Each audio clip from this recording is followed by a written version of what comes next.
Hi guys, இன்றைக்கி நம்ம பலவீனமான இதயம் கொண்ட நபர்களுக்கு ஒரு ஆப்போசிட்டான கண்டென்ட்டை தான் இன்றைக்கான வீடியோவில் பார்க்க போகிறோம். ஸோ நீங்கள் முகம் சுளிக்கிற மாதிரி ஒரு சில காட்சிகள் இந்த வீடியோவில் வந்தால் தயவு செஞ்சு மன்னிச்சிருங்க. உக்ரைன் ரஷ்யா வாரில் நடந்த ஒரு கொடூரமான சம்பவத்தை பற்றி தான் இந்த வீடியோவில் நம்ம பார்க்க போகிறோம். உங்கள் எல்லாருக்கும் உக்ரைன் ரஷ்யா வார் பற்றி நல்லா தெரிஞ்சிருக்கும்.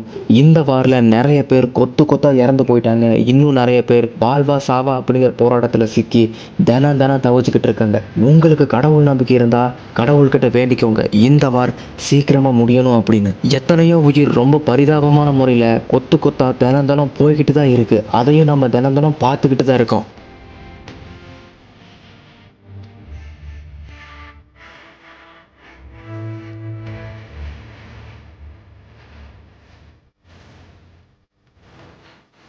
தினம் ரொம்ப கொடூரமான மற்றும் அதிர்ச்சியான தகவல்கள் மட்டுமே இந்த வார பற்றி நம்ம காதுகளுக்கு வர்றதுனால நம்மளோட இதயத்தை கல்லாக்கி வச்சுக்க வேண்டியதாக இருக்குது. இந்த அதிர்ச்சியோட இன்னும் நம்மளை அதிர்ச்சியோட உச்சிக்கே கொண்டு போகிற மாதிரியான ஒரு நியூஸ் வந்திருக்கு.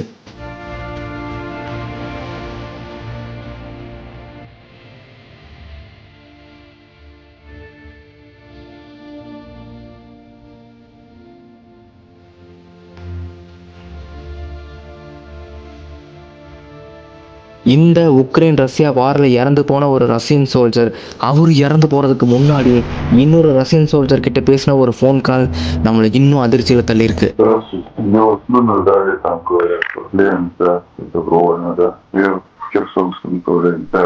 Мобилизировали штраф, скоро будет начаться. Я не могу, у нас остались эти телефоны, деревяшки, только дай бог ее. என்ன இவங்க என்ன பேசிக்கிறாங்கன்னு ஒன்றுமே புரியல. இது என்ன ரெக்கார்ட்னு தெரிஞ்சுக்க இந்த வீடியோவை கடைசி வரைக்கும் பாருங்க.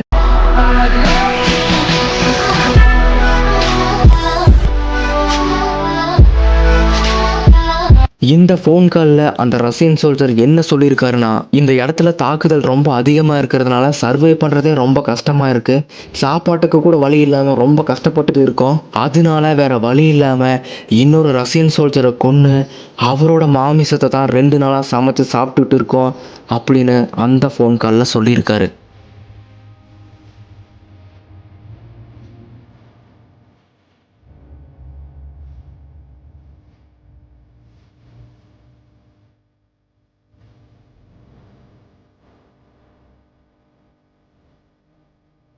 இதை கேட்குறதுக்கு எவ்வளோ கொடூரமான ஒன்றா இருக்குல்ல. பட் இதை பண்ண அந்த ரஷ்யன் சோல்ஜர்ஸ்க்கு எப்படி இருந்திருக்குன்னு கொஞ்சம் நினச்சி பாருங்கள். சாப்பாடு இல்லாததுனால உயிர் வாழ்கிறதுக்கு என்ன பண்ணுறதுன்னு தெரியாமல் இன்னொரு மனுஷனை கொன்று சாப்பிட்ருக்காங்க. இதை விட கொடூரமான விஷயம் வேறு என்ன இருக்க போகுது? நம்மளோட ஜென்ரேஷன் தான் ரொம்ப ஒஸ்டான ஜென்ரேஷன் போல். ஏன்னா சுனாமியும் பார்த்தாச்சு, கொரோனாவும் பார்த்தாச்சு, கடைசியாக வாரும் பார்த்தாச்சு. இன்னும் பேலன்ஸ் இருக்கிறது சாம்பிஸ் மட்டும்தான். ஆனால் நம்ம இந்தியா பாகிஸ்தான் வார் ஒரு வழியாக முடிவுக்கு வந்துருச்சு. ஆனால் இன்னும் இந்த உக்ரைன் ரஷ்யா வார் இன்னும் முடிவுக்கு வரல. எத்தனையோ பேர் பரிதாபமாக தினம் செத்துக்கிட்டு தான் இருக்காங்க. ஸோ உங்களுக்கு கடவுள் நம்பிக்கை இருந்தால் கடவுள்கிட்ட வேண்டிக்கோங்க, இந்த வார் சீக்கிரமாக முடியணும் அப்படின்னு. இந்த வீடியோ பிடிச்சிருந்தா இந்த வீடியோக்கு ஒரு லைக் போட்டுட்டு கையோட நம்ம சேனலையும் சப்ஸ்கிரைப் பண்ணிக்கோங்க. வேற ஒரு இன்ட்ரெஸ்டிங்கான வீடியோவில் பார்க்கலாம். பாய்.